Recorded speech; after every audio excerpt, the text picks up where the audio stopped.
home. I better check my lipstick too. How's my makeup? Happy debt kicking Monday, because Sunday From Ged's Dumb Kitchen. we were enjoying Easter, and celebrating that. So we're a day late, but never a dollar short. Nope. Dollar in the bank. There you go. So, okay, guys, we have just one question this week and a victory story. The question is, hello, how do you decide if you should continue to cash flow larger repair bills for your older vehicle versus getting another used vehicle when you don't have enough cash to pay for it? Who wants to answer first? We love car questions, guys. They're just... You go ahead and then I'll back you up here, what you say. Because you and I will probably have different opinions on this one. Actually, you know what? I thought we wanted to do a sell a car show. Sure.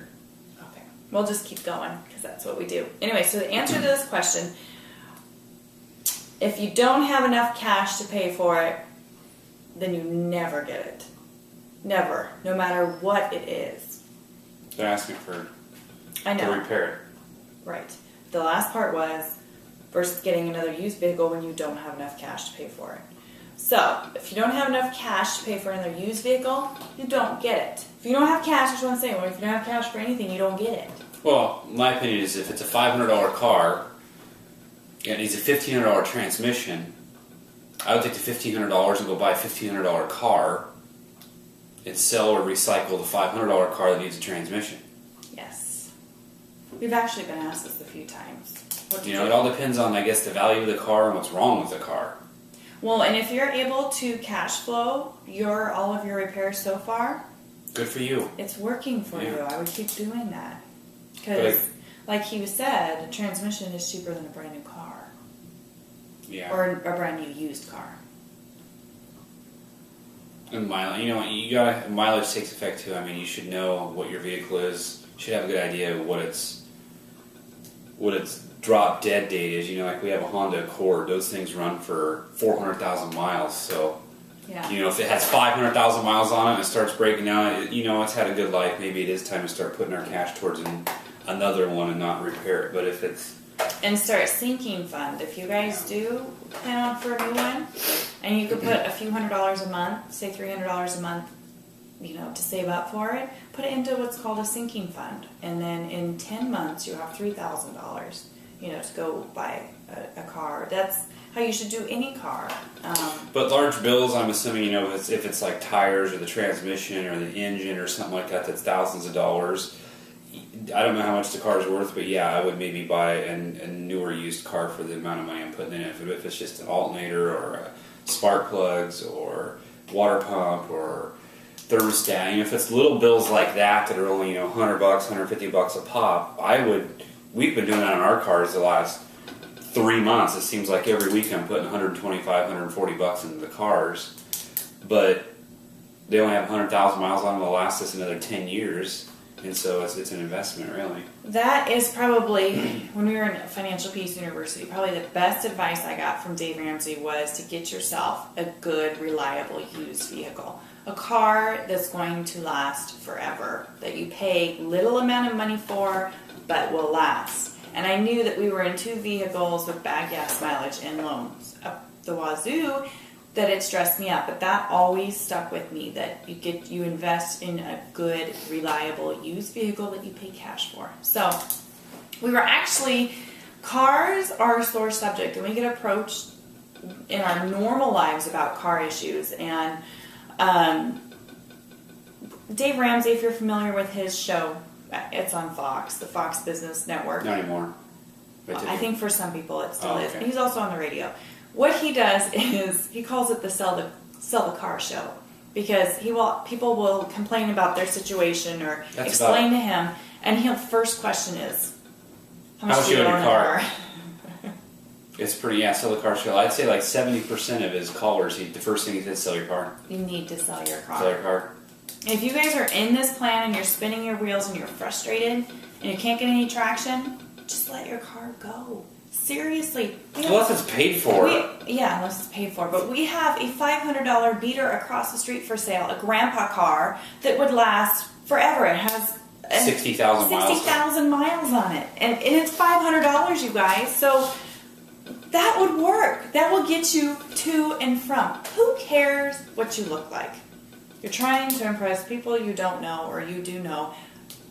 For that whole 5 seconds, the stoplight when you look over. What's up? Got a nice ride. Yeah, I got a nice payment. Stupid. Yeah. It's just stupid. So just part with your car. You don't have to trust us. I know it's free hard. advice here. It took us 3 years to get rid of our vehicles, and our toys, our travel trailer and stuff. But we've got 2 cars that are really nice, that are exactly what we want. They're in great condition, great gas mileage, great shape. They're at the 100,000 mile mark, so it's expected they're going to take a little nickel and dime here and there. It's just, it's time.